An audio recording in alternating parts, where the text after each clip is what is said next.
All right, welcome back. Today's lesson is lesson 2 on translation, dilation, reflection of parent functions. Now, in the last video, we looked at the absolute value parent function and the equation was y equals the absolute value of x. Now, recall just some things about this function. We looked at, again, what is a function? What is a function? A function is a machine with an input called the domain and an output called the range. So we looked here, we called this, again, this is the parent, okay? This is the parent function of the absolute value family, and we looked at what was happening to x. We had a machine here, okay? The machine had an input. The input was called domain, and the output was called range. Just recapping. Okay, and we figured out that this machine, whatever was happening to x, something was around x, that was the absolute value. So we call this the absolute value machine. All right, so this is the absolute value machine because the machine around x is absolute value here. And so we call input, domain, output, range, and we figured out what can go into this machine. Okay, we figured out that any number can go into this machine. We can put 1 in, we get 1. We can put 2 in. The absolute value of 2 is ching. We get what? 2 is an output. So our input was 2, our output was 2. We can put in 0. Okay, the absolute value of 0 was what? 0. We can put in -5. The absolute value of -5 gives us an output of 5. And so we saw that any number, it could -100.23 go into the machine. Yes. Okay, you can put in -100.23. Ching ching. You get what? 100.23. So we set up a t-table. We set up a t-table in terms of x, y, and we call the input, or these values, the x values, we call that domain, and we call the output, or the y values, range. Now, we chose some inputs. Since we could choose any number, we chose what? We chose 0, 1, 2, 3. We chose -1, -2, -3. We put in 0 to the machine, we got 0. We put in 1, we got 1. We put in 2, we got 2. We put in 3, absolute value of 3 was 3. Put in -1, absolute value of -1 was 1. We put in -2, the absolute value of -2 was 2. And we put in -3, the absolute value of -3 was 3. So we get these outputs. And again, the points, now we have points. The points were at what? 0, 0. I'm just recapping. The last video covers this. Okay? And 0, 0, 1, 1, 2, 2, 3, 3, -1, 1, -2, 2, -3, 3. And I'm not going to go into all the explanation again, but we had a V shape. Okay? And we said that our domain, the function went left and right forever. We started where? We started way out here on the x-axis, the concept of negative infinity. Question, way out here, was there function above us? Was there function above us? Yes. This machine goes what? This function, or this machine, goes left and right forever. So way out here, do we have function? Yes, there's function above us. Okay, so yes, everywhere there was function. So we had a domain from negative infinity to positive infinity. We started at negative, we went to positive, okay? And for range, Dave, same thing. We start at negative and go to positive. We start at the bottom, negative infinity. We went to positive. So from down here, was there function left or right of us? No. Where did it start? It started at a height of what? A height of 0. We labeled our vertex 0, 0. It was the y value. The range started where? At 0. And was there a point at 0? Yes. So we say yes. The function goes up forever. So we say from 0 to infinity. Again, just recapping. Now, again, what I want you to see today, again, a function is a machine, okay? And we were looking over here at the absolute value machine. What was around x, okay? So we call this absolute value machine. Again, this is all covered in the first, well, actually, there's 3 videos on translation, dilation, reflection. I guess this will be the 3rd, technically, but the second video covered the absolute value function. So now, today, we're going to be looking at,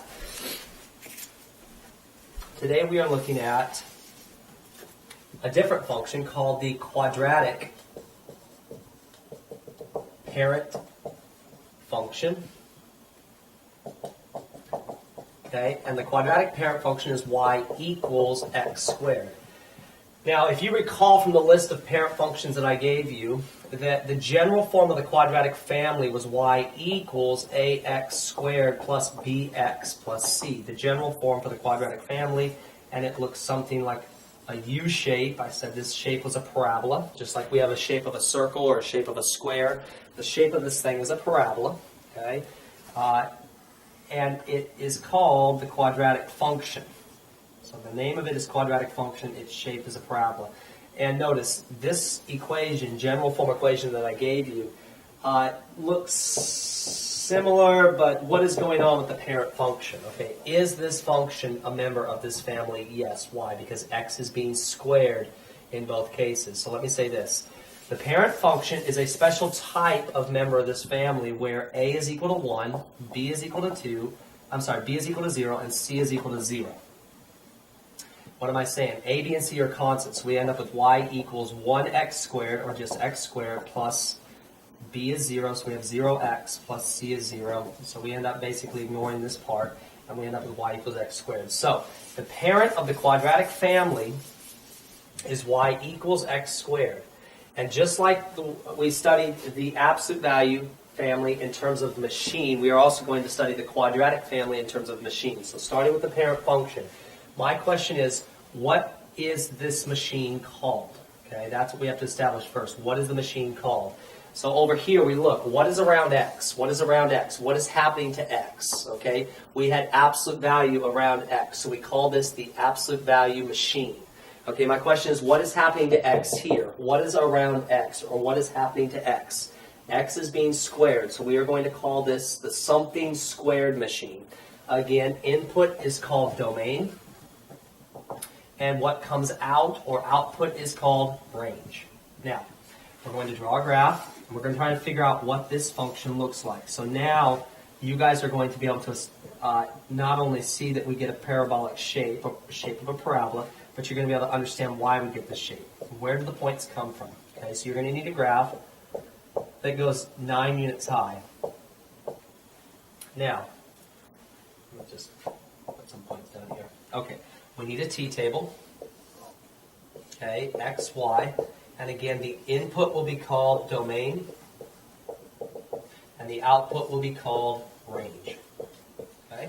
Now, let's try to establish, again, machines. Not every machine will accept every value. Okay? Not every machine. In these machines, we're putting in numbers, and what's coming out is numbers. Remember, we compared function machine to a machine like a car. Okay? A car will accept certain inputs. It will accept gas. It will accept oil. It will accept antifreeze. Okay, there are certain things that you put into a car called domain, and there are certain things that come out of a car, such as power, heat, okay, lights. The outputs that a car gives are called range. Okay, so again, function is machine with an input called domain, output called range. But there's not just anything that you can put into a car. You don't put milk into the gas tank of a car. Okay, so the car is not going to accept anything. You put specifically gas into the car. Same thing with function machines. They don't necessarily accept anything. So this domain, we have to look at what will the machine accept.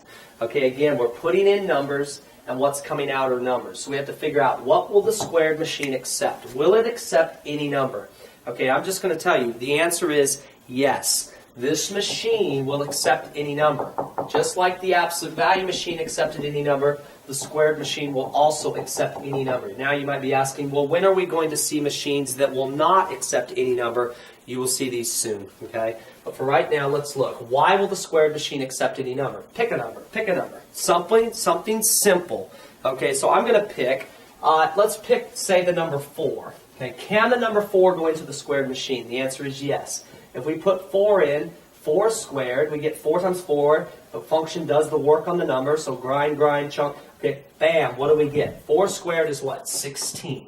Okay? Can we put 0 into the machine? I always tell students, pick a positive number, pick 0, because 0 is generally the problem. You guys are going to see soon. 0 is a number that a lot of machines will not accept. Try 0. You put 0 in. Can 0 be multiplied by itself? So the squared machine, basically what's happening inside the squared machine are numbers are being multiplied by themselves. So can 0 go in? Yes. 0, crunch. 0 squared is defined to be what? 0 times 0 is 0. Yes, this works. What about negative? Pick a negative number. How about negative 3? can negative 3 go into the squared machine? Okay, the question is what comes out? Now, don't say negative 9. Think about it for a moment. You put negative 3 in, it's going to be multiplied by itself. When we square something, we're multiplying a number by itself. So negative 3 goes in. Negative 3 times negative 3 gives what? It gives a positive 9. Okay, so notice, what type of numbers are coming out of this machine? What type of numbers? You put negative 3 in, square it, you get negative 3 times negative 3 gives positive 9. Okay, you're starting to see what type of numbers come out. Well, positive numbers. Look. If you put in negative 5, you put in negative 5. Negative 5 squared, negative 5 times negative 5 is what? 25. So you notice, positive numbers are coming out. What else is coming out? Not only positive numbers, but also 0. Okay, 0 is considered to be not positive or negative, but just nothing. Okay, just 0. So this is outside the realm of positive or negative. So we see positive numbers or 0 coming out. And again, any number can go into the machine. Why? Well, let's think. Negative 2,336.25.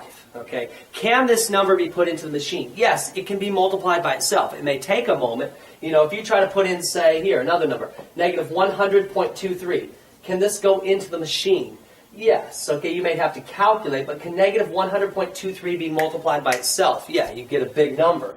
It'd be somewhere around 10,000, 10,040. Okay, so it'd be very big. Okay, but negative 100 times negative 100 could go into the machine and be multiplied by itself. So we're starting to see, yes, what can go into this machine? So we established first, what is the domain of the quadratic function? What can go into this machine, the squared machine? Okay, we established that the domain is all real numbers. The symbol is R.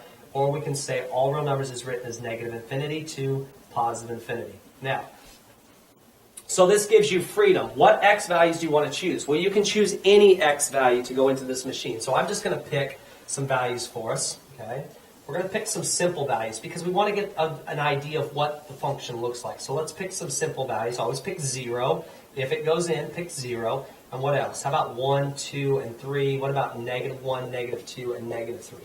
Okay, so we're going to put these numbers into the machine. And we've already established that the machine will accept any of these numbers, okay, because the machine will accept all numbers. Notice again, domain is all real numbers. Now, if we put in 0, crunch, crunch, what comes out? We get what? 0. So put in 0, we get 0. Put in 1. 1 squared is what? 1 squared, 1 times 1 gives an output. Put in 1, you get what? 1. Okay. We put in 2, 2 squared is what? 4.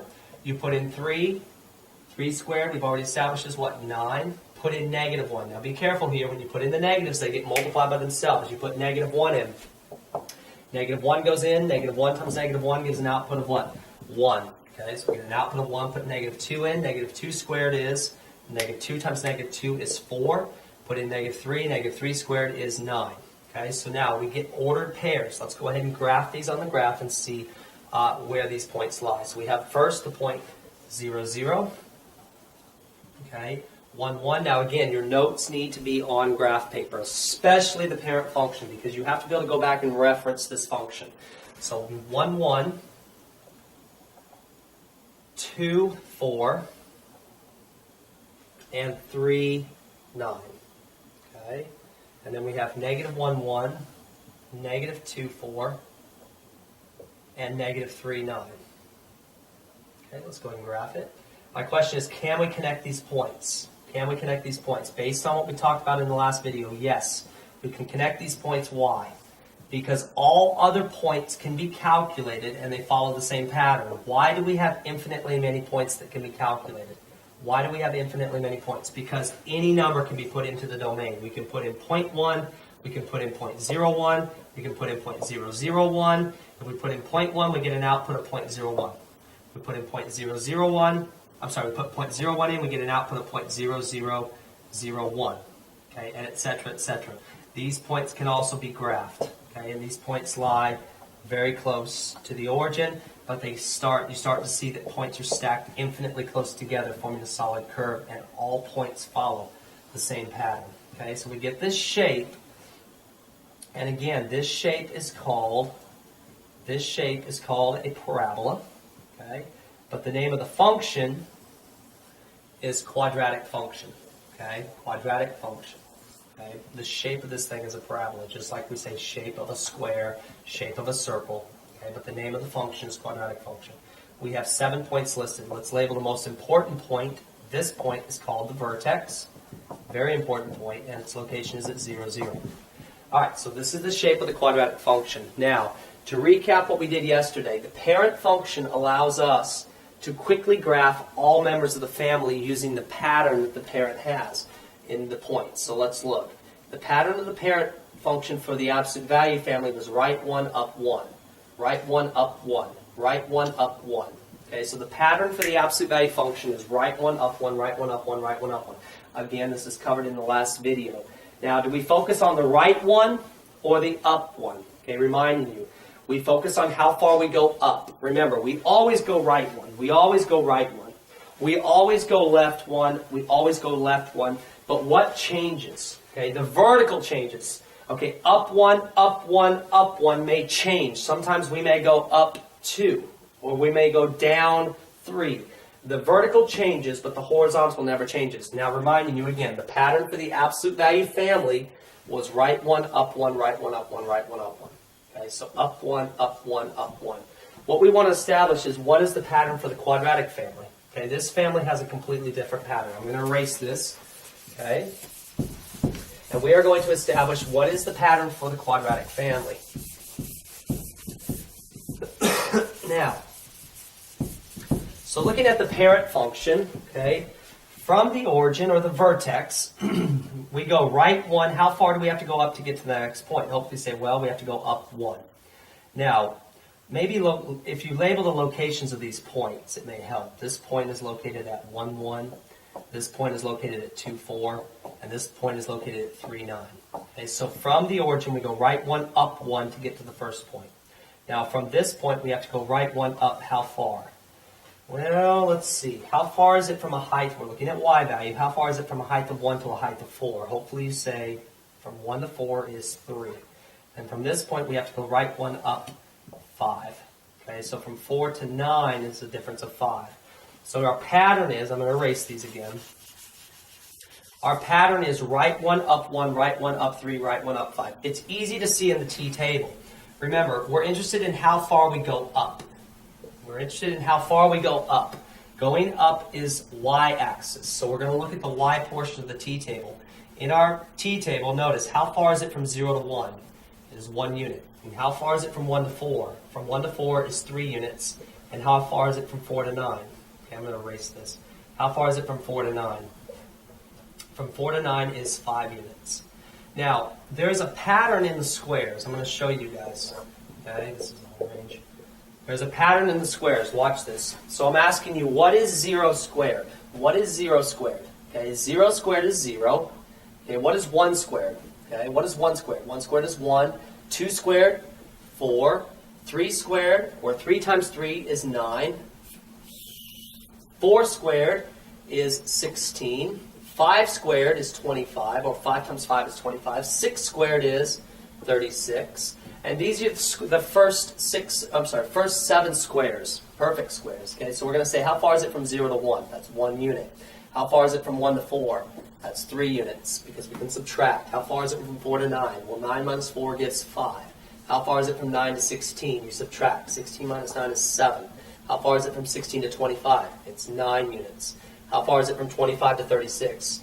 Well, 25 plus 11 gives 36. And what would be the next number? Look at this pattern. 1, 3, 5, 7, 9, 11. What's the next number? 13. My question is, what is 36 plus 13? 36 plus 13 gives 49. Okay, this was, remember, 36 is 6 squared. 49 is what? 7 squared. So you see, there is a pattern to the squares. Okay, and since the height of these points are what? Or what are the range values in this T table?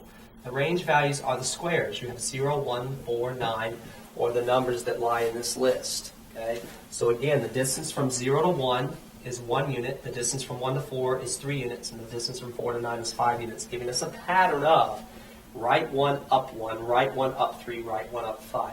Remember, we always go right 1. But does the vertical distance change function to function? Yes. So again, we're going up 1, up 3, up 5. And all members of this family will follow this pattern. So let's start. Let's give an example here. If you've already looked at the last video, okay, this should pretty much fall right in line with what you already know. We're looking at y equals, first function is y equals quantity x minus 3 squared minus 4. Now, what I need you to establish first, what family are we in? So if I write this, let's stop for a moment. Y equals the absolute value of x minus 3 minus 4. In the last video, we looked at this. What family are we in? So I'm asking, in this case, we're thinking in terms of machine.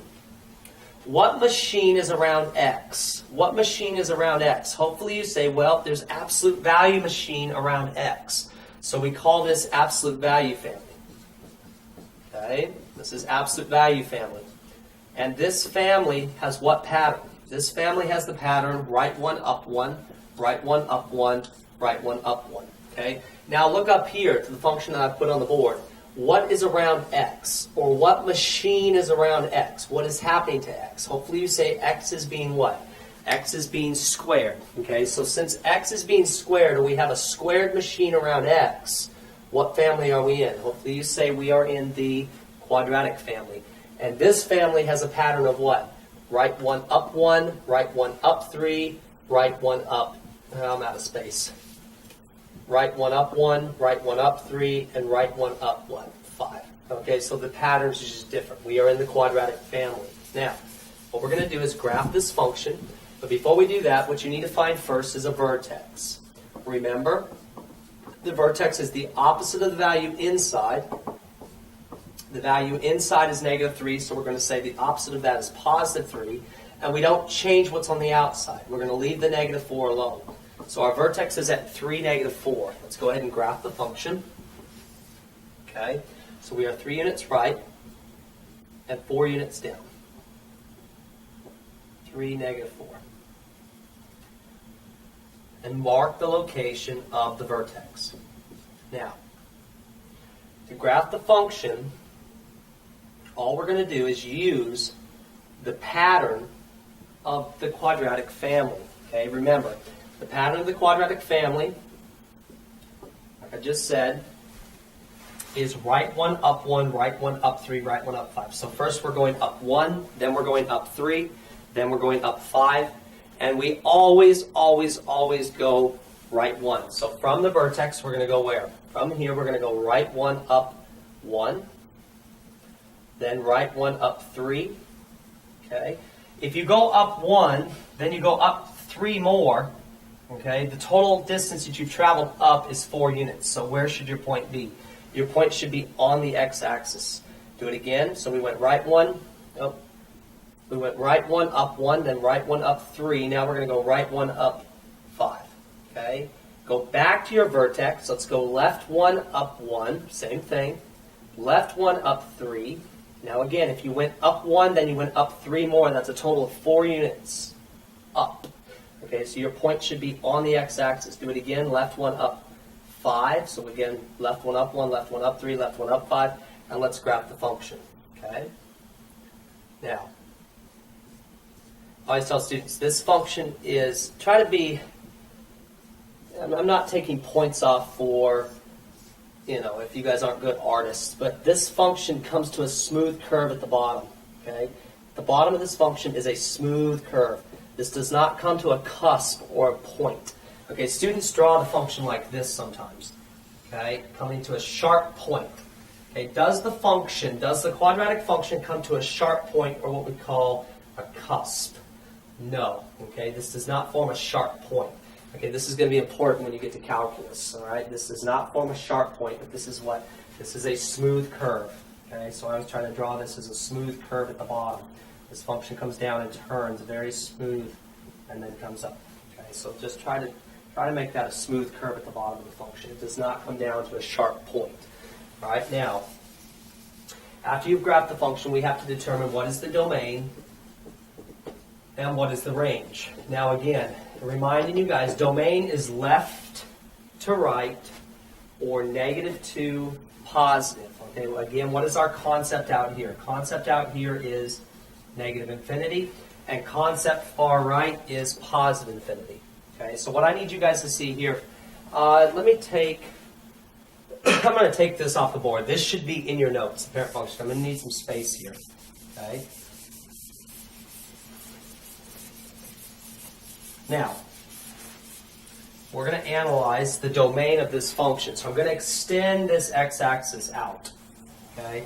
My question is way out here. Okay, way out here. Is there function above us? Okay, so look at the function. This is your function. Okay, it looks like it's going up. Okay, but my question is the function going left and right forever?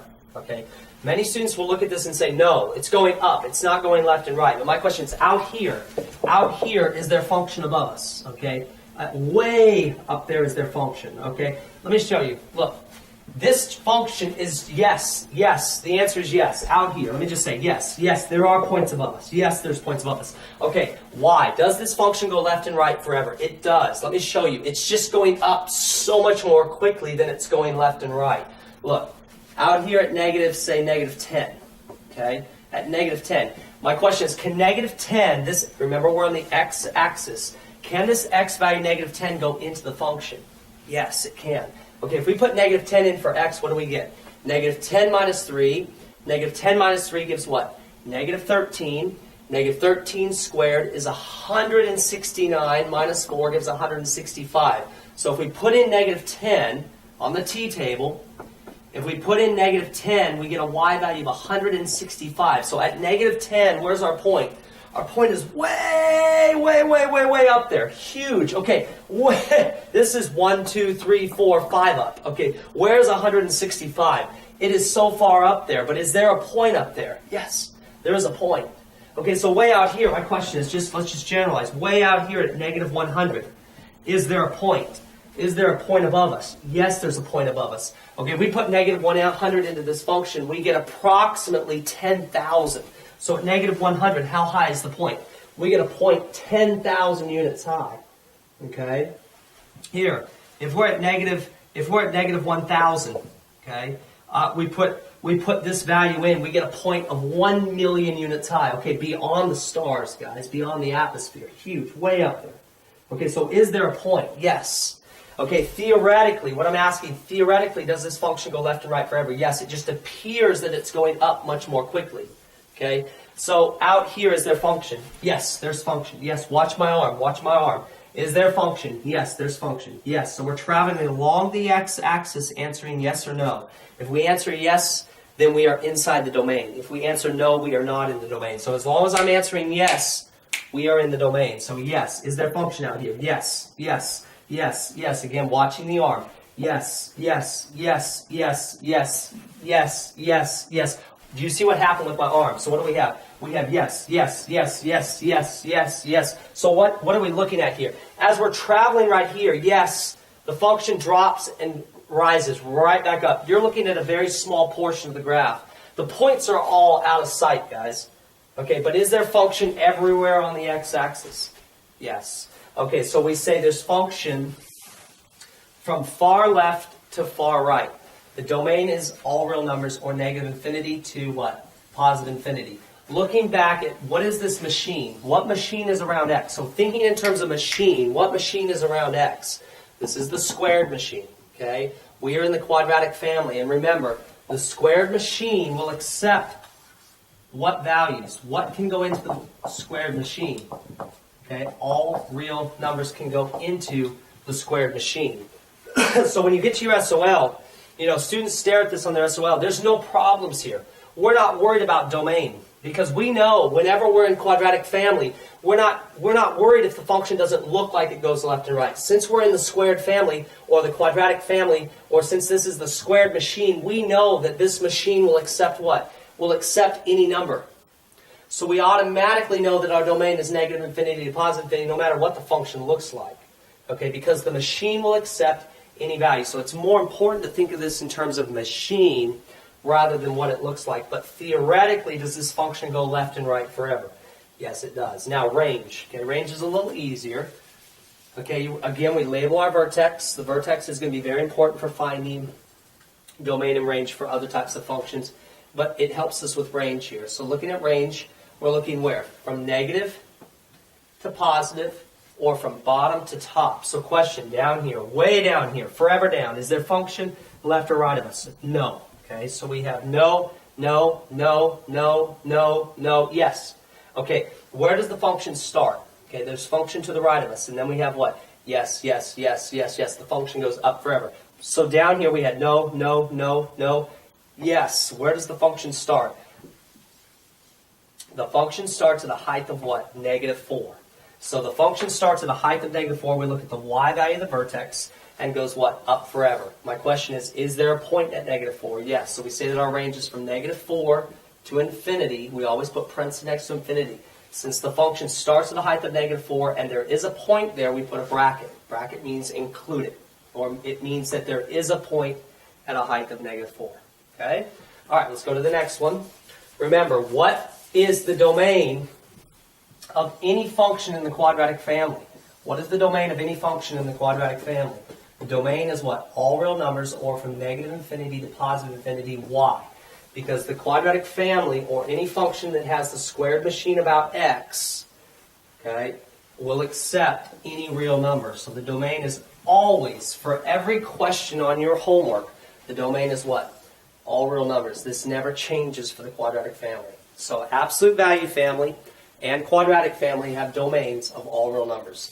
Now, let's look at another function. All right, so we're looking at, again, quadratic function. Looking at y equals, this one's a little different, 2, here. Yeah, 2 times the quantity x plus 5 squared. Okay, 2 times the quantity x plus 5 squared. Now again, what family are we in? What machine is about x? Okay, this is the squared machine. So hopefully you say we already know that our domain is going to be all real numbers, because what numbers can go into the squared machine for x? Any real number. Let's go ahead and draw this function. We have to first find our vertex. Okay, vertex is the opposite of what's inside. Since there's a +5 inside, we have -5. And exactly what you see on the outside. What's on the outside? Well, there's nothing out there, so we put a 0. Look, there's nothing on the outside, so you can put a +0. There's not necessary. So the opposite of what's inside, exactly what you see on the outside. So our vertex is the opposite of 5, or -5, and nothing on the outside is -5, 0. Let's graph this point.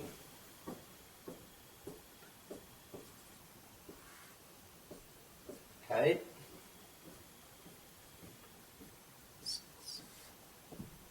Okay. All right. Now, so here's our vertex. Label its location, -5, 0. And again, we are in quadratic family. Reminding you, the pattern of the quadratic family is what? Right 1, up 1, right 1, up 3, and right 1, up what? 5. So we have a pattern of 1, 3, 5. Okay? Vertical pattern, up 1, up 3, up 5. So from this point, we want to go what? Right 1, up 1, right 1, up 3, right 1, up 5. But hold on now. There's something else happening here. What do we call this to? Reminding you from the last video, translation is a slide. Okay, this is something being added or subtracted. Okay, what was added or subtracted? Well, the 5 was added. Okay, so this was a translation of 5 units away, 5 units to the left, or a slide. Okay, we also have dilation, which is a stretch. Okay, stretch and dilation is a stretch by what? Multiplication. So we look for a value that's being multiplied. Okay, in this case, we have 2 being multiplied, so 2 being multiplied out front is our dilation. And again, reminding you, what does dilation mean? Dilation, okay, or what does dilation affect? Dilation affects range, or how far we go up and down. Remember, range is our y-axis, so how far we go up and down. Dilation by a factor of 2, or something being multiplied out, or 2 being multiplied out front. What does this do? This multiplies the vertical distances. So instead of going up 1, up 3, up 5, we're going to double these distances. So instead of 1, 3, 5, we're going to have a pattern of what?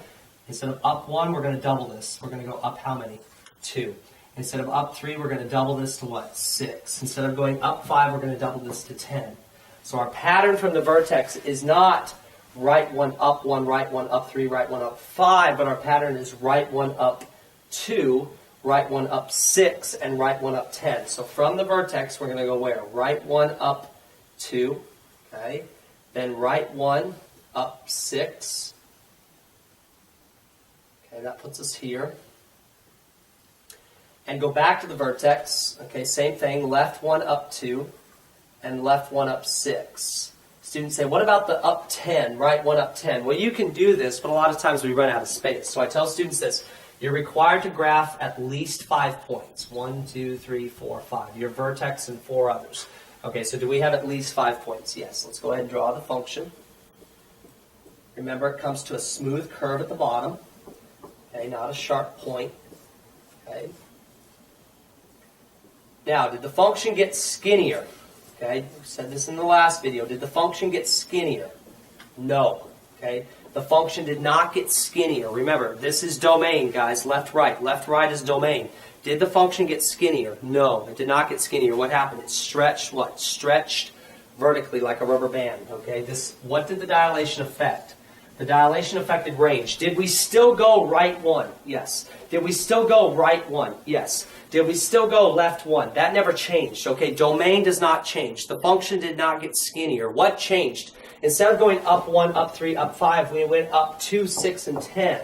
So what happened? The vertical distances doubled. So we stretched the function vertically. Again, so dilation affects range. You can think of this as stretching the function like a rubber band. Now my question is, without saying anything here, does this function go left and right forever? Okay, even if it doesn't look like it, what family are we in? We are in what? Quadratic family. Here, quadratic family. Why? Because what machine is around x? What machine is around x? This is a squared machine. So we're looking at the machine. The squared machine will accept what values? The domain of the squared machine is any real number or all real numbers. So does this function theoretically go left and right forever? Yes. What is the domain of this function? The domain is what? From negative infinity to positive infinity. Again, where do we start for domain?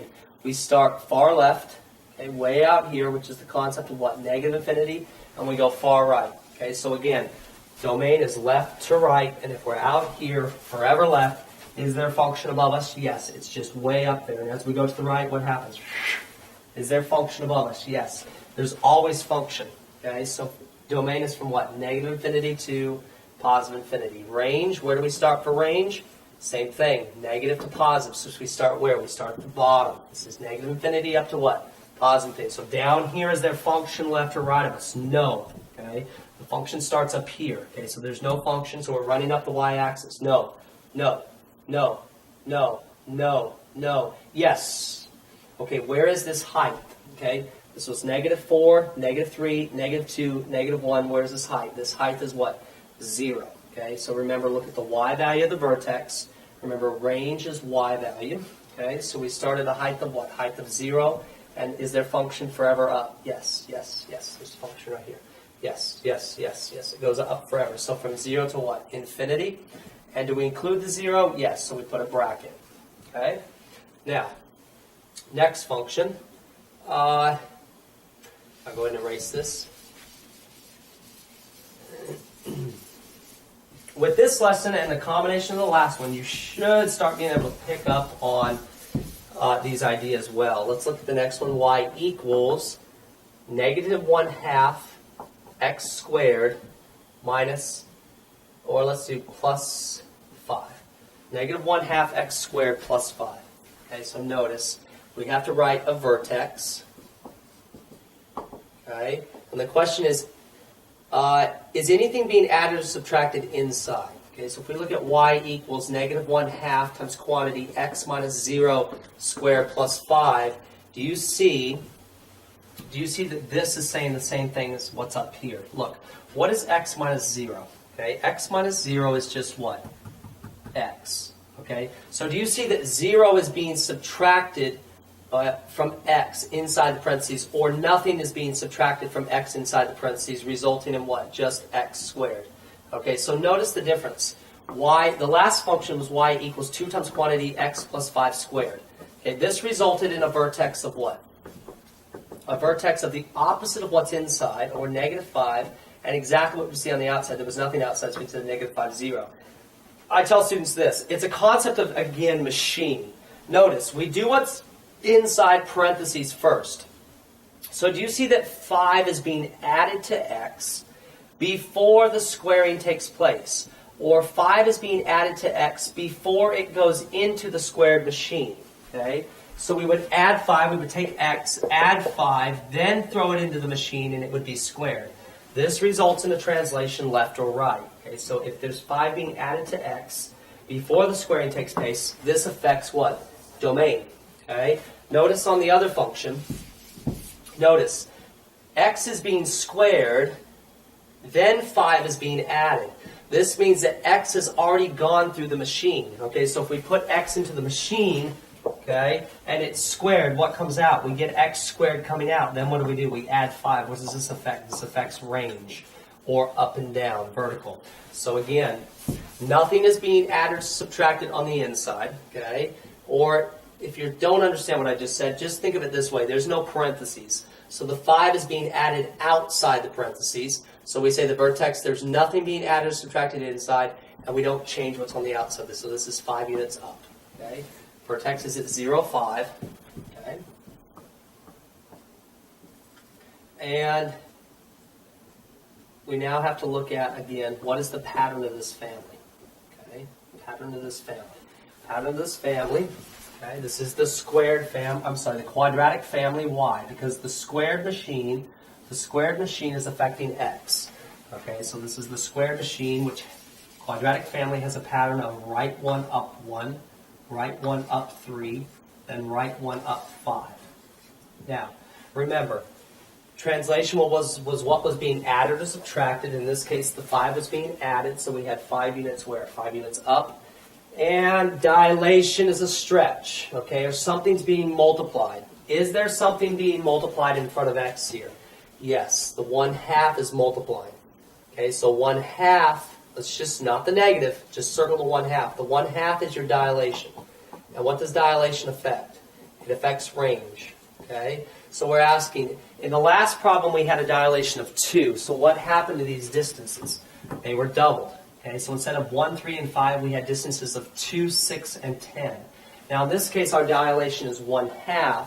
So what's going to happen to our distances? Vertically, okay, vertical distances, 1, 3, and 5 are going to be cut in what? In half, or they're going to be multiplied by 1/2. So instead of going up 1, up 3, up 5, we're going to cut these in half. And I always tell students, think in terms of dollars. Think of this as $1. What's half of a dollar? Okay, half of a dollar is 50 cents. Okay, cut $3. Think of this as $3. Cut $3 in half, you have $1.50. Okay, think of this as $5. Cut $5 in half, you got $2.50. So instead of going up 1, up 3, up 5, we're going to go up 1/2, then up $1.50, then up $2.50. Okay, now, what else is happening here? There's also a negative. Okay, remember, reflection is a flip. Okay, and this is represented by negatives. Okay. Basically what it means, instead of going up, you're going down. So let's circle the negative, and I want you to write reflection. Okay. So instead of going up, we're going down. So instead of right 1 up 1/2, right 1 up 1 1/2, right 1 up 2 1/2, we're doing the same thing going down. So we're going to go from here, right 1 down 1/2. Okay, then let's do it again. Right 1 down 1 1/2. Okay, let's get this. So you went right 1 down 50 cents. Okay, then you went right 1 down $1.50. So if you were already 50 cents low and you went $1.50 more, what's 50 cents plus $1.50? Well, that's $2. Okay, so you're down 1/2, then you go down $1.50 more. Okay, you should be $2 low at this point, or 2 units low. Okay, then right 1 down $2.50, or $2.50. Okay, should put you a total of 4.5 units low, or just 1/2 unit above the x-axis. Let's do it again. Left 1 down 1/2, or down 50 cents. Then left 1 down $1.50. Okay, so if you're 50 cents low and you go $1.50 more, how low are you? You're 2 units low.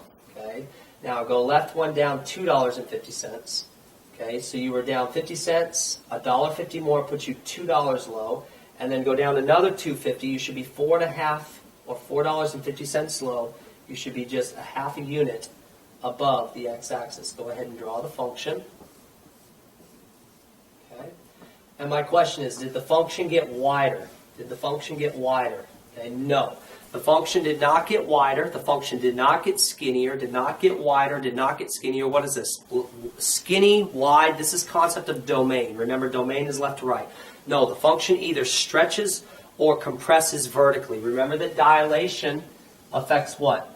Range. Okay, so the function, we say this function did not get wider. This function did what?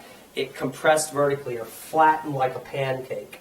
All right, now I say students see this one a little easier. What's our domain? Domain. Okay, so again, domain is left and right forever. You know this is squared family or quadratic family, so this is domain of negative infinity to positive infinity. But also, let's analyze it just visually. Remember, domain is left to right or from negative to positive. So out here, yes or no, is there function below us? Does this function go down forever? Is there function below us? Yes, yes. Okay, so we answer yes, yes, yes, yes, yes, yes. Does the function go, it may not look like it, but does the function go left forever? Yes, yes, yes. We have function from forever left to forever right. Okay, so domain is from negative infinity to positive infinity. Now our range, where do we start for range? We start where? At the bottom. Okay, so from negative to what? Negative to positive. Go ahead and put arrows. Put arrows on this. I should have. Okay, so from negative to positive, down here, yes or no? Yes or no? Is there function left or right of us? This function goes down forever. So yes, we have function left and right of us. So yes, yes, yes, yes, yes, yes, yes, yes, yes, yes, to a height of what? Forgot to label something. What is our vertex? Vertex is at 0, 5. Don't forget to label your vertex. So we say from negative infinity we have yes, yes, yes, yes, yes, to a height of what? Height of 5. Okay, so from negative infinity to a height of, we look at the y value, to a height of 5. So from negative infinity to 5. Do we include the 5? Yes. Why? Because there is a point there. Okay, so we put a bracket. And question, is it correct to write it this way? Is it correct to write from 5 to negative infinity? I see students make this mistake all the time. From 5 to negative infinity. Okay, this would be completely wrong. Okay, this is wrong. Why? Because we don't read range from top to bottom. Students want to write 5 to negative infinity. Do we start from the top and go to the bottom? No. Remember, range is always, just like domain, negative to positive. Okay, so from negative to positive or bottom to top. So we start where? This is wrong. We start where? We start at the negative. There is function down here, negative infinity up to what? Yes, yes, yes, yes, yes, to a height of what? Height of 5. Okay? So hopefully this gets you guys thinking in terms of a machine. Okay, so I want you guys not only to be able to see visually what's going on with domain and range, but I also want you to think of this in terms of machine. Whenever you see, for instance, whenever you see y equals absolute value of x minus 3 minus 4, okay, what machine is around x? This is absolute value machine, and we know that the absolute value family or the absolute value machine accepts what? Any number. So we know that our domain, again, is all real numbers or from negative infinity to positive infinity without even looking at the function. Also, if I give you this function y equals 4x squared plus 7, okay, what machine is around x, or what is happening to x? This is the squared machine, okay, and we are in quadratic family, and we know that this machine will also accept any number, so we know that our domain, again, is all real numbers, or from negative infinity to positive infinity without ever looking at the function. Okay, so all your functions tonight for homework, all your quadratic functions have what domain? A domain of all real numbers or from negative infinity to positive infinity. What changes problem to problem? The range will change. Okay, so your range will be different problem to problem. All right, hope that helps. All right.